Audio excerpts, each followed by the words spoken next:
Hello friends, लक्ष्य coaching centre के इस यूट्यूब चैनल में आपका हार्दिक स्वागत और अभिनंदन है। आज मैं दिनेश तिवारी आप लोग के सामने एक नया वीडियो संधि को लेकर आ रहा हूं। तो आज हम लोग संधि पढ़ेंगे। संधि हिंदी व्याकरण का एक बहुत ही महत्वपूर्ण भाग है। यूपीएसआई, यूपीपी या अदर स्टेट एसआई और पुलिस की एग्जाम हो या लेखपाल का हो, सीटेट हो, यूपी टेट हो या सुपर टेट हो, सभी एग्जामों में जितने भी एग्जाम जहां पर हिंदी व्याकरण से क्वेश्चन पूछे जाते हैं, सब में संधि बहुत ही महत्वपूर्ण भाग है। संधि से 2 या 3 क्वेश्चन अवश्य पूछे जाते हैं और लड़के सबसे ज्यादा संधि को लेकर घबराते हैं। तो आज मैं आप लोग को संधि बेहद आसान और सरल तरीके से पढ़ाऊंगा, ताकि एक बार संधि आप पढ़ लें तो फिर आपको संधि के बारे में कोई दिक्कत न रह जाए। तो आज हम लोग संधि पढ़ेंगे। तो संधि जो है, यह 2 संधि का शाब्दिक अर्थ होता है जोड़ या मेल। क्या होता है? जोड़ या मेल। जोड़ या मेल यानी जब 2 लोगों के बीच में मेल मिलाप हो जाता है, 2 देशों के बीच में मेल हो जाता है, तो हम कहते हैं कि इनके बीच संधि हो गई है। इसी तरह 2 अक्षरों के बीच में भी मेल होता है। हमने इसके पहले समास पढ़े थे। समास में शब्दों का मेल होता है, लेकिन संधि में अक्षरों का मेल होता है। यानी 2 या 2 से अधिक अक्षर जब मिल जाते हैं और उसमें जो विकार उत्पन्न होता है, यानी जो नए अक्षर का निर्माण होता है, उसे संधि कहा जाता है। यानी अक्षरों के मेल को संधि कहा जाता है। ओके, तो 2 या 2 से इसका 2 या 2 से अधिक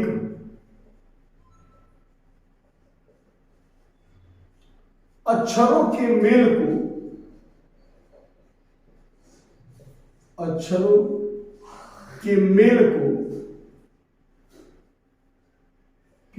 को संधि कहा जाता है। संधि कहा जाता है।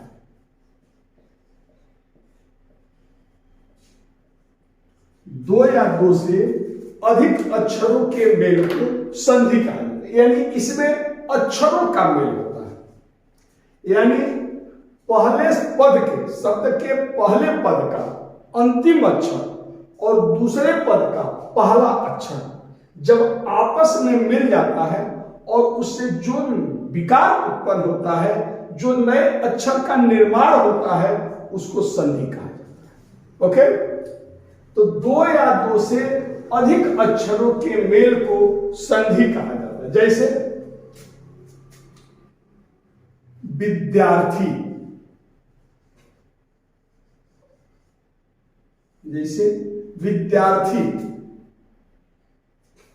यहां पर क्या हुआ? विद्यार्थी जो शब्द है, इसमें 2 अक्षरों का मेल है। यानी जब विद्या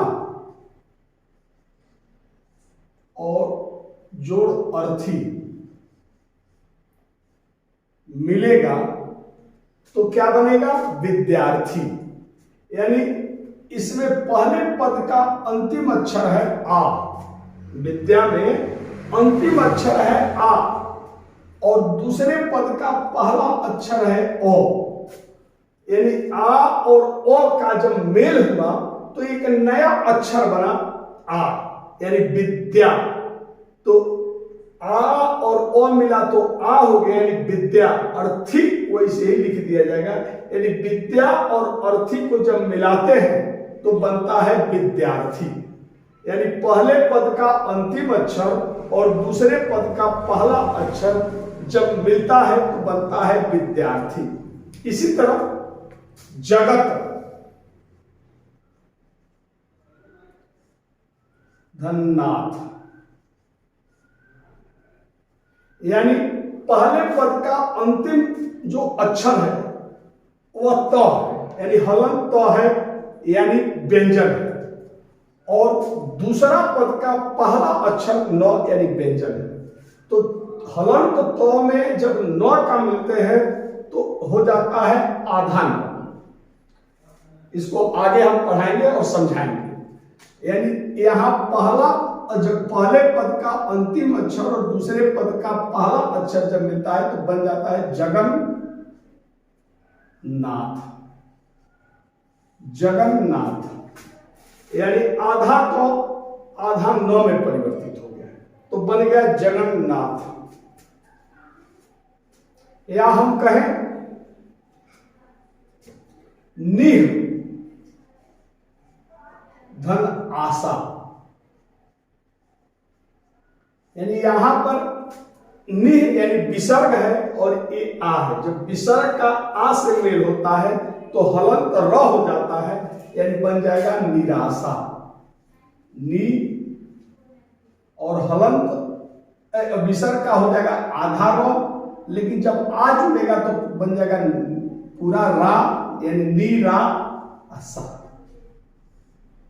ओके, तो विसर्ग का जब ओ से मेल हुआ, आ से मेल हुआ तो बन गया रा, तो हो गया निराशा।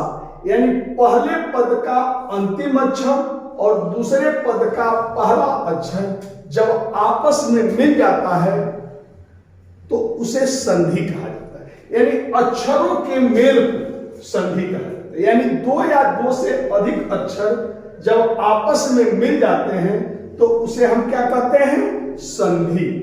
ओके, अब संधि जो होता है तीन प्रकार का होता है। संधि तीन प्रकार की होती है। संधि के जो प्रकार होते हैं, संधि तीन प्रकार की होती है। तीन प्रकार की होती है।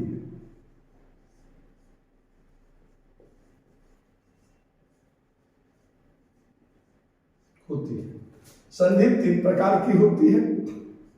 ओके, पहला है स्वर संधि,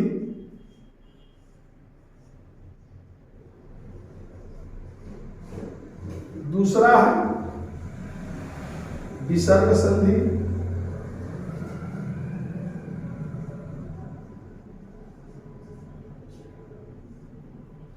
दूसरा है व्यंजन संधि। व्यंजन पहले पढ़ लिए। दूसरा है व्यंजन संधि और तीसरा है विसर्ग संधि।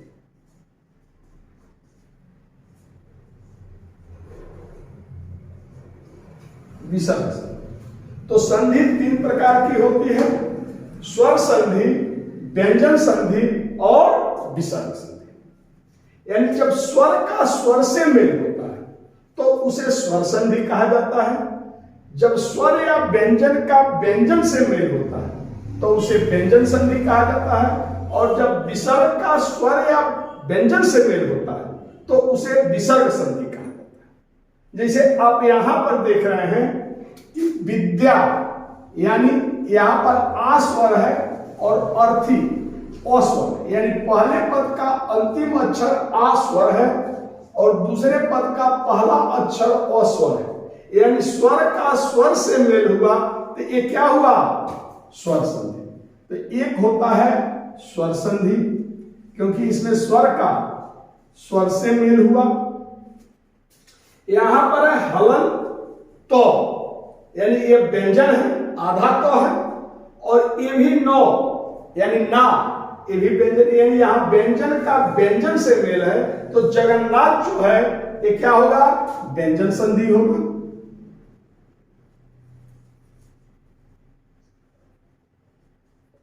और यहां पर है विसर्ग। अब विसर्ग विसर्ग का आ से मेल, आ स्वर है, यानी विसर्ग का स्वर से मेल हुआ, यानी एक इसमें विसर्ग है, यानी ये हुआ विसर्ग संधि। विसर्ग संधि।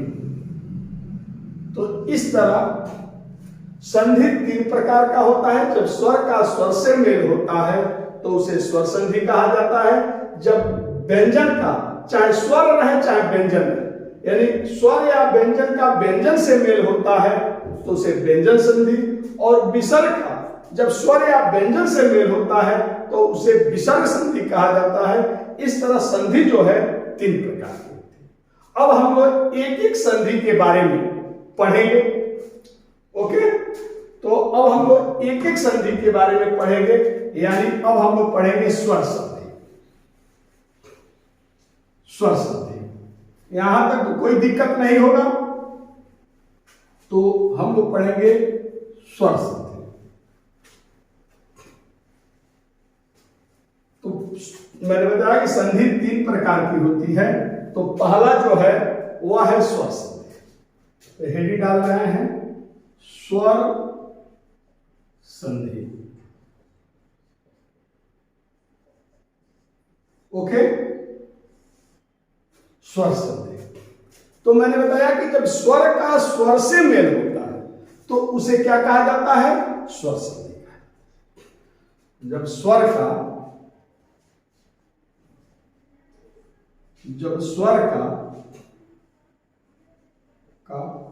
स्वर से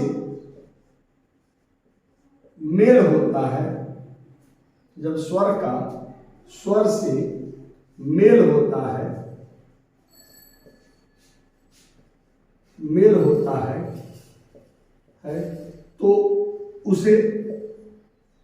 तो उसे स्वर संधि कहा जाता है। स्वर संधि कहा जाता है। स्वर संधि कहा जाता है। तो जब स्वर का स्वर से मेल होता है तो उसे स्वर संधि कहा जाता है। जैसे अभी मैंने बताया था विद्याधन अर्थी, यानी विद्या में आ और उसके बाद आया ओ। आ का जब ओ से मेल, यानी स्वर का स्वर से मेल तो उसे स्वर संधि होगा। यानी विद्यार्थी जो है वह स्वर संधि।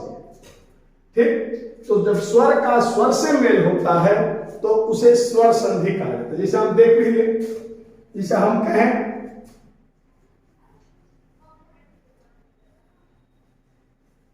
भोजनालय,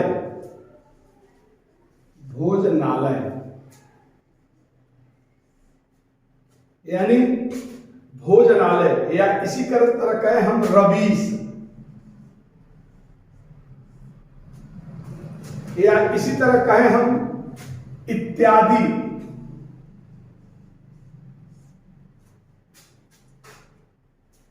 तो तमाम सारे शब्द दे सकते हैं। तो भोजनालय में क्या होगा? भोजन धन आलय, या इसी तरह रवीश में रवि धन ईस, या इसी तरह इति धन आदि। तो यहां पर है भोजन, यानी ओ का आ से मेल, यानी स्वर का स्वर से मेल हुआ, या रवि में छोटी है और इस में बड़ी है, यानी ई का ई से मेल हुआ, या यहां पर इति। तो जब ई आया और इसके बाद यानी यहां पर पहले पद का अंतिम अक्षर छोटी ई और यहां पर आया आ, यानी स्वर का यहां पर स्वर से मेल हो रहा है। तो जब स्वर का स्वर से मेल होता है तो उसे कहा जाता है स्वर संधि। ओके, तो पहले तो हम लोग ये ध्यान दें कि स्वर क्या है। तो हम आप लोग को लिख दे रहे हैं ताकि कोई दिक्कत ना हो समझने में। जैसे स्वर है ओ, आ, छोटी ई, बड़ी ई, छोटा ऊ, बड़ा ऊ, री, ए, ऐ, ओ औ। तो ये हुआ आपका स्वर, ये हुआ आपका स्वर। ओके, तो जब स्वर का स्वर से मेल होता है तो उसे स्वर संधि होता है। और स्वर कुल कितने होते हैं? 11। पढ़ा भी चुका हूं आप लोग को, वर्णमाला वाले भाग में मैं स्वर पढ़ाया हूं। यानी स्वर होता है ओ, आ, ई, उ, री, ए, ऐ, ओ, औ।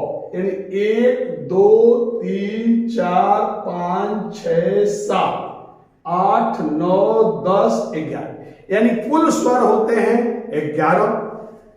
और जब स्वर का स्वर से, यानी पहला पद भी स्वर हो, पहला पद का अंतिम अक्षर भी स्वर हो और दूसरे पद का पहला अक्षर भी स्वर हो, यानी स्वर का जब स्वर से मेल होता है तो उसे क्या कहा जाता है? स्वर संधि। जैसे हम लोगों ने देखा इसमें कि यहां पर ओस के बाद आ आया, यानी स्वर का स्वर से मेल हुआ तो बना भोजनालय।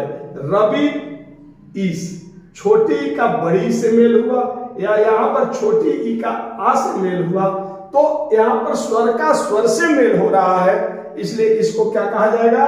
स्वर संधि। तो जब स्वर का स्वर से मेल होता है तो उसे स्वर संधि कहा जाता है। स्वर संधि 5 प्रकार की होती है। कितने प्रकार की होती है? यानी स्वर संधि,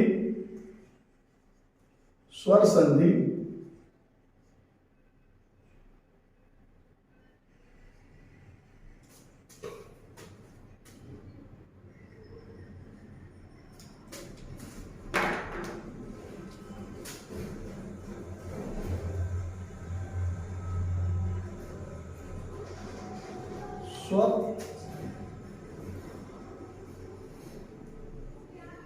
स्वर संधि 5 प्रकार की,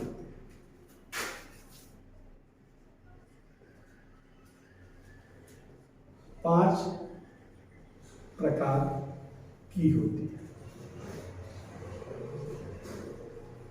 स्वर संधि के जो प्रकार है, यानी स्वर संधि 5 प्रकार की होती है। पहला है दीर्घ स्वर संधि,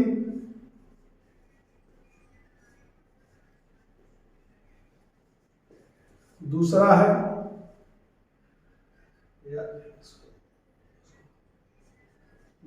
है गुण स्वर संधि,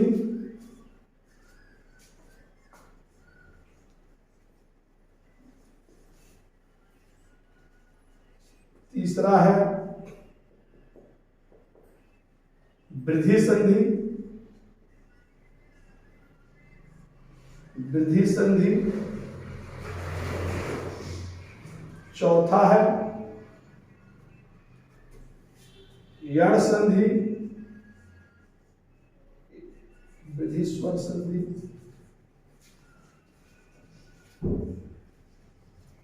स्वर संधि, चौथा है यण स्वर संधि,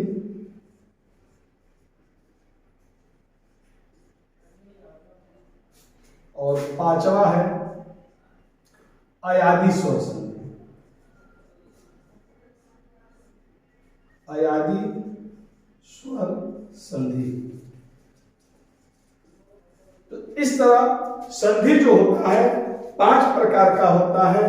दीर्घ स्वर संधि, गुण स्वर संधि, वृद्धि स्वर संधि, यण स्वर संधि और अयादि स्वर संधि। और आप लोग इसको नोट भी कर लेंगे, ठीक। तो संधि कितने प्रकार की होती है? 5 प्रकार की। दीर्घ स्वर संधि, गुण स्वर संधि, वृद्धि स्वर संधि, यण स्वर संधि और पांचवा है अयादि स्वर संधि। ओके, तो इसको आप लोग नोट कर लेंगे। हाँ, तो अब हम लोग पढ़ेंगे पहला जो संधि है स्वर संधि, दीर्घ स्वर संधि। तो अब हम लोग पढ़ेंगे पहला दीर्घ स्वर संधि। दीर्घ स्वर संधि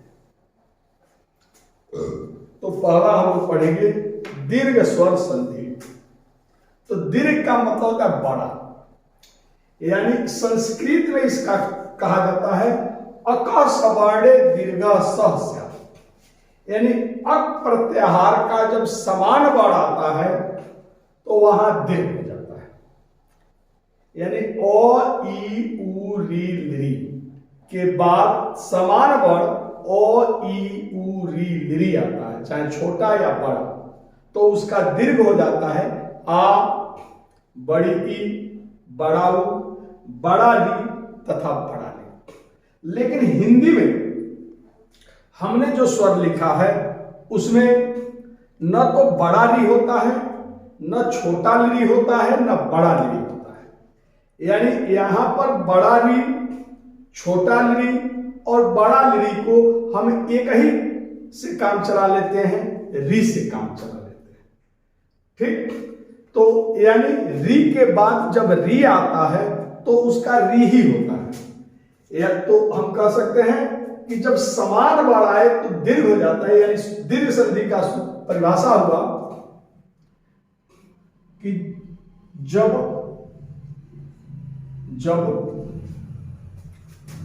ओ या आ के बाद, जब ओ या आ के बाद ओ या आ आता है, ओ या आ आता है तो उसका आ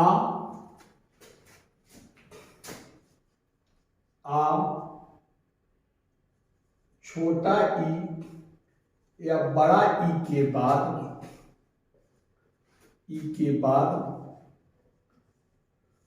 छोटा ई या बड़ा ई आता है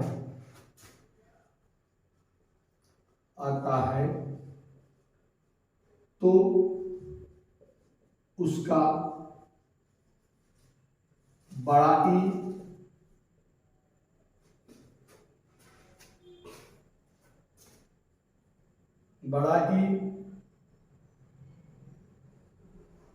उ तथा यहां भी छोटा उ या बड़ा उ, छोटा उ या बड़ा उ के बाद छोटा उ या बड़ा उ आता है तो उसका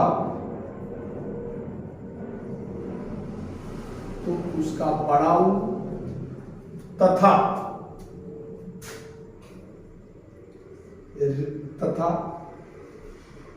री के बाद री आता है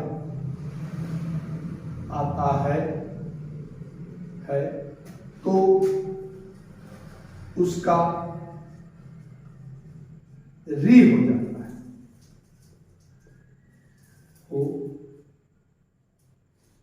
हो जाता है,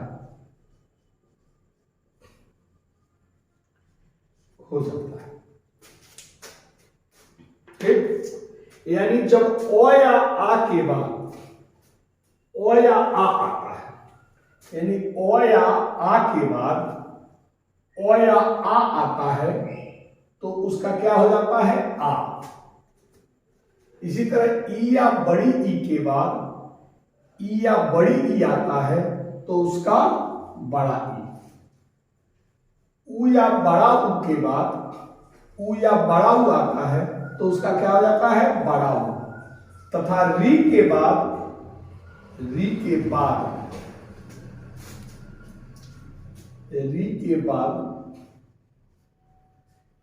आता है, री के बाद री आता है तो उसका क्या हो जाता है री। यानी यहां पर बड़ा री नहीं होगा, यहां एक री से ही काम चलता है। तो जब री के बाद री आएगा तो उसका री हो जाता है। ओके, तो इसको हम इस तरह भी लिख सकते हैं,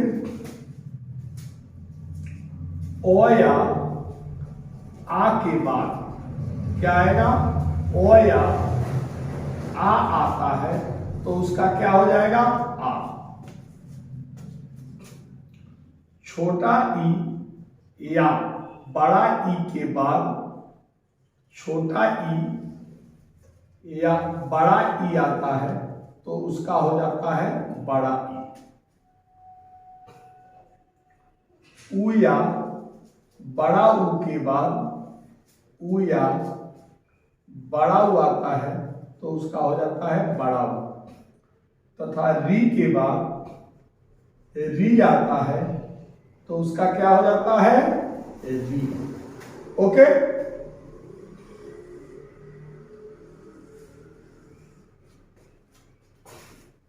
तो ओ या आ के बाद ओ या आ आता है तो उसका आ। ई या बड़ी ई के बाद ई या बड़ी ई आता है तो उसका बड़ी ई। उ या बड़ा ऊ के बाद उ या बड़ा ऊ आता है तो उसका बड़ा ऊ, तथा री के बाद री आता है तो उसका री हो जाता है। ओके, अब हम लोग पढ़ेंगे इसके बारे में, यानी चाहे ओ आवे चाहे आ आवे, उसके बाद चाहे ओ आवे चाहे आ आवे, उन सभी का क्या हो जाएगा, आ। यानी ओ के बाद ओ आता है तो क्या हो जाता है, आ। इसी तरह ओ के बाद यदि आ आता है तो उसका भी क्या हो जाता है, आ। आ के बाद यदि ओ आता है तो इसका भी हो जाता है आ, और आ के बाद यदि आ आता है तो इसका भी हो जाता है आ। यानी कि ओ के बाद ओ आए तो भी आ, ओ के बाद यदि आ आए तो भी आ के बाद यदि ओ आए तो भी आ के बाद आ आए तो भी आ। यानी चाहे ओ हो चाहे आ हो, उसके बाद चाहे ओ हो चाहे आ हो, उन सब का क्या हो जाएगा, आ। तो इसको हम लोग देखेंगे, यानी पहला देखें, ओ के बाद ओ आता है तो कैसे आ होगा। ओ के बाद ओ आता है तो क्या हो जाता है, आ। जैसे हम देखें धर्माधर्म, यानी धर्म के बाद यदि अधर्म आता है, यानी पहले आया धर्म में ओ और अधर्म में भी ओ, तो ओ के बाद ओ आए, यहां भी ओ है यहां भी ओ है, यानी पहले पद का अंतिम अक्षर ओ है और दूसरे पद का पहला अक्षर ओ है, तो ओ और ओ मिला तो हो जाएगा आ। यानी ध ओ और ओ मिला तो आ, ये तो हो जाएगा ध, ए आ हो जाएगा तो हो जाएगा धर्मा। ए और धर्मा में जुड़ गया तो धर्मा धर्म, क्या हुआ, धर्मा धर्म। तो ओ के बाद ओ आया तो आ हो गया, यानी धर्म के बाद अधर्म आया तो उसका होगा धर्मा धर्म। इसी तरह आया देव धन अंश, देव धन अंश, यानी देव में भी ओ आया अंश में भी ओ आया, ओ का ओ से मेल हुआ तो क्या बना, देवांश।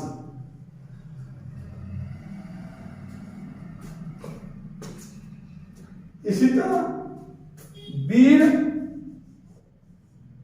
के बाद आया अंगना, अंगना, यानी यहां भी ओ आया यहां भी ओ, तो क्या बना, वीरांगना। बी ए ओ मिला तो आ हो गया तो वीरा, अंक का मात्रा तो वीरांगना, वीर धन अंगना बराबर वीरांगना। या इसी तरह देवधन अर्चन, देवधन अर्चन तो क्या हो गया, देवार्चन। कोई दिक्कत, यानी ओ के बाद ओ आया तो क्या हो गया, आ, धर्म के बाद अधर्म आया, यानी इन सभी में ओ के बाद ओ आया है, तो इन सभी का क्या हो गया है? आ। यानी धर्माधर्म, देवांश, वीरांगना, देवार्चन, यानी यहां पर क्या हुआ? आ। तो ओ के बाद ओ आएगा तो आ। इसी तरह आगे देखेंगे,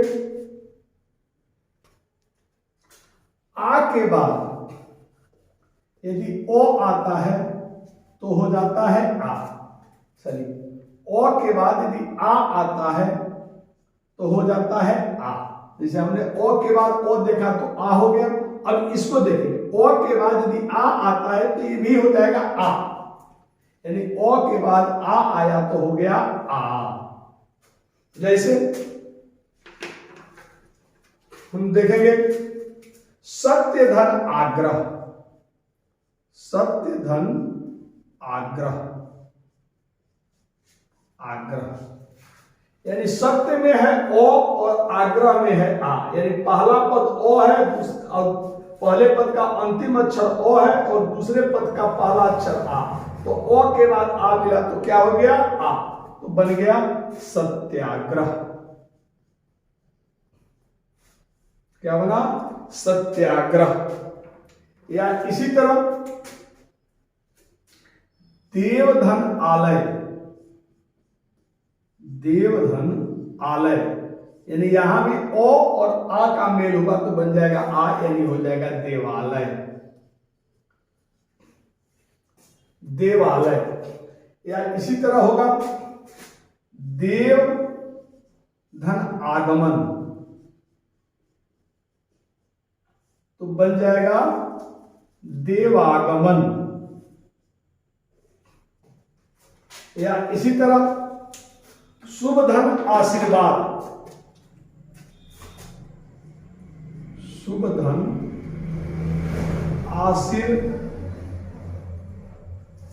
आशीर्वाद, तो क्या हो जाएगा? यानी ओ के बाद आ आया तो यहां भी आ हो जाएगा, यानी हो जाएगा शुभाशीर्वाद, शुभाशीर्वाद। तो इस तरह ओ के बाद यदि आ आया तो इसका भी हो जाएगा आ, यानी सत्याग्रह, देवालय, देवागमन, शुभाशीर्वाद, ऐसे बहुत सारे शब्द होंगे। जब ओ के बाद आ आया तो इन सब में क्या हुआ है? आ। ठीक, ओके। इसी तरह आ के बाद यदि ओ आया तो भी हो जाएगा आ, आ के बाद यदि ओ आया तो भी हो जाएगा आ, यानी आ के बाद यदि ओ आया तो भी हो जाएगा आ। ठीक, जैसे परीक्षा धन अर्थी, यानी परीक्षा में आया आ और अर्थी में आया ओ, यानी पहले पद का अंतिम अक्षर आ और दूसरे पद का पहला अक्षर आया ओ, यानी आ के बाद ओ आया तो बन जाएगा आ, यानी हो जाएगा परीक्षार्थी, परीक्षार्थी, परीक्षार्थी। तो परीक्षा धन अर्थी बराबर परीक्षार्थी। या इसी तरह सीमा, सीमा धन अंत, यानी आ के बाद यहां भी ओ आया तो हो जाएगा सीमांत, सीमांत। या इसी तरह दिशा धन अंतर, तो दिशा में आया आ और अंतर में आया ओ, आ के बाद ओ आया तो ये भी आ हो जाएगा, यानी बन जाएगा दिशांतर, दिशांतर, दिशांतर। या इसी तरह आपका रेखा, रेखा के बाद अंश आया, यानी आ के बाद ओ आया तो हो जाएगा रेखांश, यानी आ के बाद ओ आएगा तो हो गया आ, तो रेखा के बाद अंश आया तो बन गया रेखांश। तो परीक्षार्थी, सीमांत, दिशांतर, रेखांश, इन सभी में आ के बाद क्या आया है? ओ। तो जब आ के बाद ओ आएगा तो इन सबका क्या हो जाएगा? आ।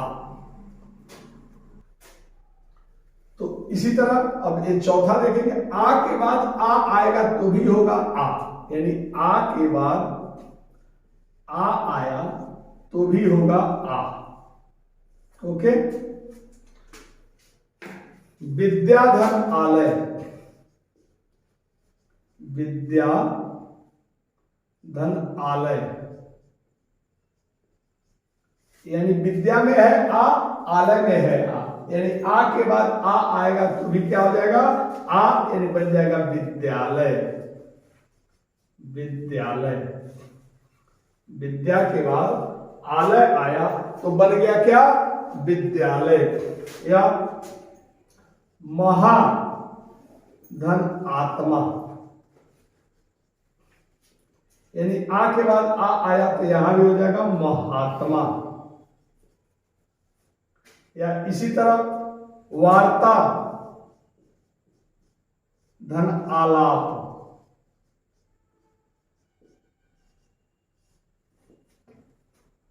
वार्ता, यानी आ के बाद आ आया तो हो जाएगा वार्ता लाप, वार्ता धन आलाप तो हो जाएगा वार्ता लाप। या इसी तरह महाधन आनंद, महाधन आनंद तो हो जाएगा महानंद। तो इस तरह आप देख रहे हैं कि आ के बाद आ भी आ रहा है तो हो जा रहा है आ, यानी चाहे ओ आवे चाहे आ आवे, उसके बाद चाहे ओ आवे चाहे आ आवे, इन सबका क्या हो जाएगा? आ। ठीक। तो ये हुआ ओ या आ के बाद ओ या आ आता है तो हो जाता है आ। हाँ, तो हम लोगों ने देखा कि ओ या आ के बाद ओ या आ आया तो आ। इसी तरह छोटा ई या बड़ा ई के बाद छोटा ई या बड़ा ई आया तो उसका हो जाएगा बड़ा ई, यानी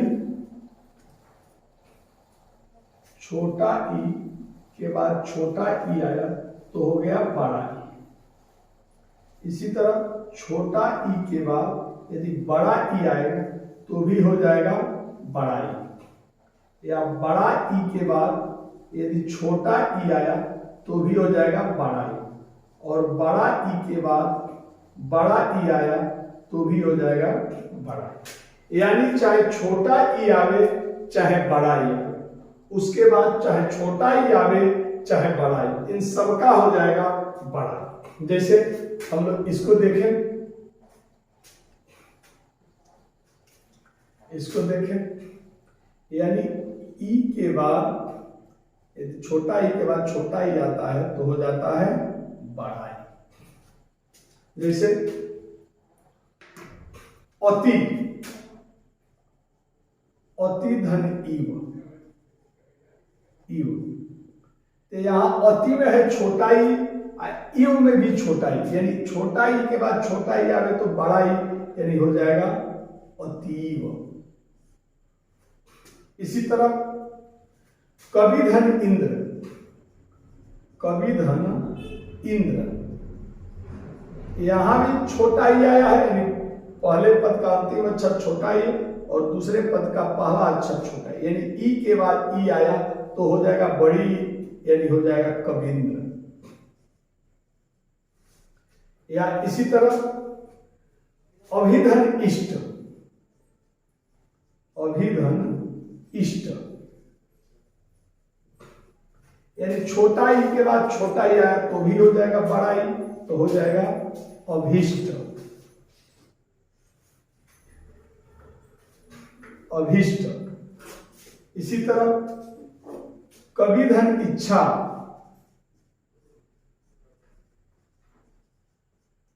हो जाएगा कविच्छा।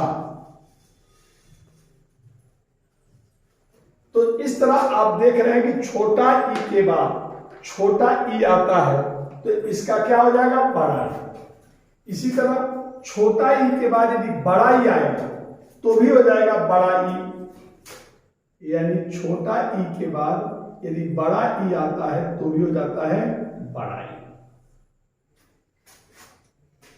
जैसे हम देख रहे हैं हरीश, तो हरी में है छोटा ई और ईस में है बड़ा ईस, बड़ा ई। तो हरी के बाद ईस आता है तो हो जाएगा हरीश, यानी छोटा ई के बाद बड़ा ई आता है तो भी हो जाता है बड़ा ई, तो हो जाएगा हरीश। इसी तरह मुनि धन ईश्वर, यानी यहां भी छोटा ई के बाद बड़ा ई आया तो हो जाएगा मुनीश्वर, मुनीश्वर। या इसी तरह गिरी के बाद अगर ईस आता है तो हो जाएगा गिरीश। या इसी तरह कवि के बाद ईश्वर आता है तो हो जाता है कवीश्वर, कवीश्वर। तो छोटा ई के बाद यदि बड़ा ई आता है तो भी हो जाता है बड़ा ई। या इसी तरह आप देखेंगे इसको कि बड़ा ई के बाद यदि छोटा ई आता है तो भी हो जाता है बड़ा ई, यानी बड़ा ई के बाद यदि छोटा ई आता है तो भी हो जाता है बड़ा ई। जैसे लक्ष्मी, लक्ष्मी धन इच्छा, तो यहां पर भी क्या हुआ, बड़ा ई के बाद छोटा ई आया तो हो जाएगा लक्ष्मीच्छा। इसी तरह योगी धन इंद्र, योगी धन इंद्र हो जाएगा योगींद्र। इसी तरह पत्नी धन इच्छा, यानी हो जाएगा पत्नीच्छा। या इसी तरह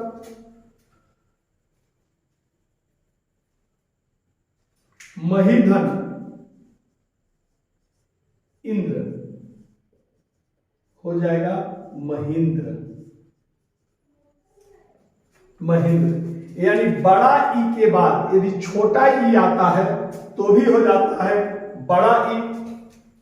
अब इसी तरह लास्ट है बड़ा ई के बाद बड़ा ई आता है तो भी हो जाता है बड़ा ई।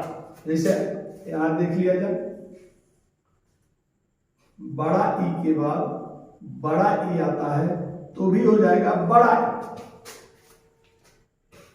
यानी हम कहें रजनी, तो रजनी में बड़ा ई है और ईस में भी बड़ा ई है तो हो जाएगा रजनीश। या इसी तरह योगी धन ईश्वर, योगी के बाद अगर ईश्वर आता है बड़ा ई आता है तो भी हो जाएगा योगीश्वर। या इसी तरह जानकी, जानकी के बाद अगर ईस आता है तो हो जाता है जानकीस, जानकीस। या इसी तरह नारी के बाद ईश्वर आता है तो हो जाता है नारीश्वर, नारीश्वर। ठीक, तो आप यहां पर देख रहे हैं कि चाहे छोटा ई रहे चाहे बड़ा ई रहे, उसके बाद चाहे छोटा ई रहे चाहे बड़ा ई रहे, उन सबका हो जाता है बड़ा ई। जैसे छोटा ई के बाद छोटा ई आया तो हो गया बड़ा ई, यानी अतीव, कविंद्र, अभिष्ट, कविच्छाम। छोटा ई के बाद छोटा ई आया तो इसका हो गया बड़ा ई। इसी तरह हरीश, मुनीश्वर, गिरीश, कविश्वर में छोटा ई के बाद बड़ा ई आया तो हो गया बड़ा ई। या इसी तरह बड़ा ई के बाद छोटा ई आया तो भी हो गया बड़ा ई। जैसे लक्ष्मीच्छा, योगींद्र, कवि पत्नीच्छा, महेंद्र, यानी इन सभी में बड़ा ई के बाद से छोटा ई आया तो इन सबका हो गया बड़ा ई। ओके, हाँ, इसी तरह छोटा उ के बाद छोटा उ आवे चाहे बड़ा उ आवे, उसके बाद छोटा उ आवे चाहे बड़ा, उन सबका हो जाएगा बड़ा उ। तो अब इसको देखें हम लोग, उ या बड़ा उ के बाद छोटा उ या बड़ा उ आता है तो बड़ा हो जाता है, यानी छोटा उ के बाद छोटा उ आता है तो हो जाता है बड़ा उ। इसी तरह छोटा उ के बाद यदि बड़ा उ आता है तो उसका भी हो जाता है बड़ा उ। या इसी तरह बड़ा उ के बाद यदि छोटा उ आता है तो उसका भी हो जाता है बड़ा उ। और बड़ा उ के बाद यदि बड़ा उ आता है तो उसका भी हो जाता है बड़ा उ। हाँ, तो छोटा उ या बड़ा उ के बाद छोटा उ या बड़ा उ आया तो बड़ा उ। तो पहले इसको देखें, यानी कि छोटा उ के बाद छोटा उ आए तो क्या हो जाएगा बड़ा उ। जैसे हम लोग देखें, भानु, धन, उदय, यानी छोटा उ के बाद छोटा उ है, भानु में भी छोटा उ है, उदय में भी छोटा, यानी छोटा उ के बाद छोटा उ है तो हो जाएगा बड़ा उ, यानी बन जाएगा भानुदय।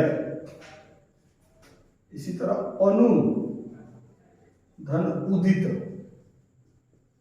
तो हो जाएगा, यानी छोटा उ के बाद छोटा उ है तो हो जाएगा अनुदित। इसी तरह लघु, धन, उत्तर,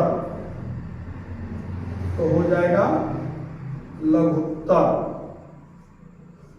या इसी तरह गुरु, गुरु में है छोटा उ और उपदेश, तो हो जाएगा गुरु उपदेश। हाँ, तो ध्यान दीजिएगा, यहां पर आया छोटा उ के बाद छोटा उ आया तो क्या हो गया बड़ा उ। जैसे भानुदय, अनुदित, लघुत्तर, गुरुपदेश, इन सब में छोटा उ के बाद छोटा उ आया है तो हो गया बड़ा उ। इसी तरह छोटा उ के बाद यदि बड़ा उ आता है तो भी हो जाता है बड़ा उ। छोटा उ के बाद बड़ा उ आता है तो भी हो जाता है बड़ा उ। जैसे हम कहते हैं लघुर्मी, लघु, धन, उर्मी, यानी छोटा उ के बाद बड़ा उ आया तो क्या हो गया बड़ा उ, तो हो गया लघुर्मी। लघु, धन, उर्मी बराबर लघुर्मी। या इसी तरह धातुष्मा, यानी छोटा उ के बाद बड़ा उ आया तो हो गया बड़ा उ, धातुष्मा।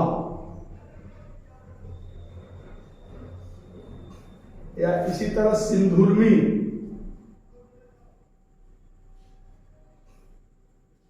सिंधु,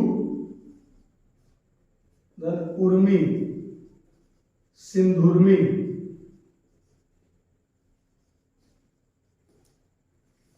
या इसी तरह साधु, साधु, धन, ऊर्जा, तो हो जाएगा साधुर्जा, साधुर्जा। यानी इन सभी में छोटा उ के बाद बड़ा उ है, अतः जब छोटा उ के बाद बड़ा उ आएगा तो भी हो जाएगा बड़ा उ, यानी लघुर्मी, धातुष्मा, सिंधुर्मी, साधुर्जा। छोटा उ के बाद बड़ा उ आया तो हो गया बड़ा उ। इसी तरह बड़ा उ के बाद छोटा उ आएगा तो भी हो जाएगा बड़ा उ। बड़ा उ के बाद ये हो गया, बड़ा उ के बाद छोटा उ आएगा तो भी हो जाएगा बड़ा उ। जैसे हम लोग देखें वधु धन उपकार, वधु धन उपकार, यानी बड़ा उ के बाद छोटा उ तो हो जाएगा बड़ा उ, यानी वधूपकार, वधूकार। तो छोटा उ के बाद बड़ा उ के बाद छोटा उ आता है तो हो जाएगा बड़ा उ। इसी तरह भू भू धन उत्सर्ग तो हो जाएगा भूसर्ग, यानी इसी तरह वधु वधु धन उत्सव तो हो जाएगा वधुत्सव।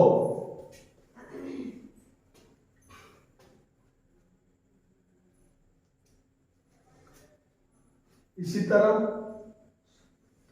स्वयंभू भूधन उद्धार तो स्वयं इसका हो जाएगा स्वयंभू धार,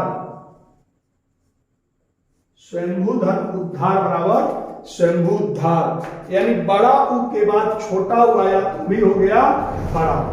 इसी तरह लास्ट है बड़ा उ के बाद बड़ा उ आएगा तो भी हो जाएगा बड़ा। बड़ा उ के बाद बड़ा उ आया तो भी हो गया बड़ा। जैसे सरयू, सरयू के बाद उर्मी आता है, यानी सरयू में बड़ा उ, उर्मी में भी बड़ा उ, तो बड़ा उ के बाद बड़ा उ आएगा तो बड़ा ही उ हो गया, यानी हो जाएगा सरयुर्मी। सरयू धन उर्मी बराबर सरयुर्मी। भू धन उष्मा, यानी बड़ा उ के बाद बड़ा उ आया तो बड़ा उ यानी हो जाएगा भूष्मा। इसी तरह वधु धन ऊर्जा तो हो जाएगा बधूर्जा, यानी बड़ा उ के बाद बड़ा उ आया तो हो जाएगा बधूर्जा। या इसी तरह भूधन ऊर्जा तो बन जाएगा भूर्जा, यानी बड़ा उ के बाद बड़ा उ आया तो बड़ा उ। तो इस तरह आप देख रहे हैं कि छोटा उ या बड़ा उ के बाद छोटा उ या बड़ा उ आता है तो हो जाता है बड़ा। जैसे यहां देख रहे हैं भानुदय अनुदित लघुत्तर गुरुपदेश, यानी इसमें छोटा उ के बाद छोटा उ आया है तो इसका हो गया बड़ा उ। इसी तरह लघुर्मी धातुष्मा सिंधुर्मी साधुर्जा में छोटा उ के बाद बड़ा उ आया तो हो गया बड़ा उ। इसी तरह बधुपकार भूत्सर्ग बधुत्सव सर्वबुद्धा, यानी बड़ा उ के बाद छोटा उ आया तो हो गया बड़ा उ। या इसी तरह सरयुर्मी भूष्मा बधुर्जा भुर्जा, इन सब में बड़ा उ के बाद बड़ा उ आया तो हो गया बड़ा उ, यानी उ या बड़ा उ के बाद उ या बड़ा उ आता है तो हो जाता है बड़ा उ। ओके, और अब इस तरह आप देखेंगे कि री के बाद री आता है तो री हो जाता है, यानी री के बाद री आता है तो क्या हो जाता है री है। री के बाद री आए तो री हो जाए। जैसे मातृधन ऋण, मातृधन ऋण, यानी मातृ में री है और ऋण में भी री है, यानी री के बाद री आया तो क्या हो गया री, यानी बन जाएगा मातृण। इसी तरह पितृ धन ऋण तो हो जाएगा, यानी यहां भी त्रि में री है और री, यानी री के बाद री आए तो हो जाएगा पितृण। या इसी तरह भातृधन ऋणम, भातृधन ऋणम तो बन जाएगा भातृणम,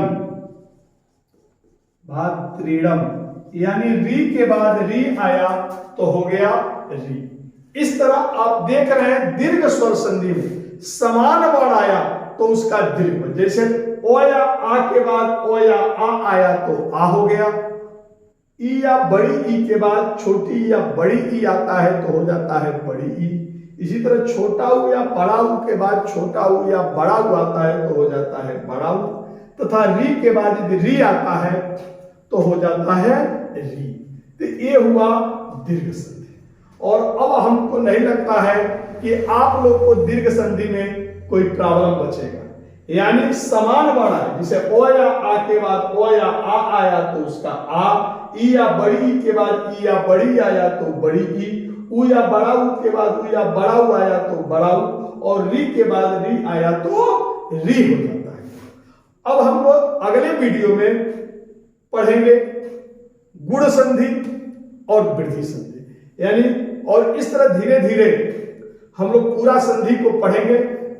और जब कंप्लीट आप लोग एक बार पूरा संधि पढ़ लेंगे तो संधि इतना सरल हो जाएगा कि इससे आपका एक भी क्वेश्चन छूटेगा नहीं। तो अगले भाग में हम लोग पढ़ेंगे गुण संधि और वृद्धि संधि। ओके, और इसी के साथ अगर आप लोग को वीडियो अच्छा लगा तो लाइक जरूर करिएगा। जो लोग वीडियो को सब्सक्राइब नहीं किए हैं वो सब्सक्राइब कर देंगे। साथ में प्रयास ये करिएगा कि वीडियो को अपने मित्रों के पास भी शेयर करिएगा, ताकि वो लड़के भी, आपके मित्र भी इस वीडियो से लाभान्वित हो सके। और हाँ, अगर आप लोगों को वीडियो अच्छा लगता है तो कमेंट में जरूर लिखिए, खराब भी लगता है तो उसका भी कमेंट में जरूर लिखिएगा, ताकि अगले वीडियो में हम और ज्यादा बेहतर कर सकें। और वीडियो में मैं कुछ भी आप लोगों से मांगता नहीं हूं, बस इतना जरूर है कि आप लोग इस वीडियो को शेयर करें, बस इतना ही आपसे उम्मीद रखता हूं, और अपना विचार अवश्य रखें। ओके, धन्यवाद।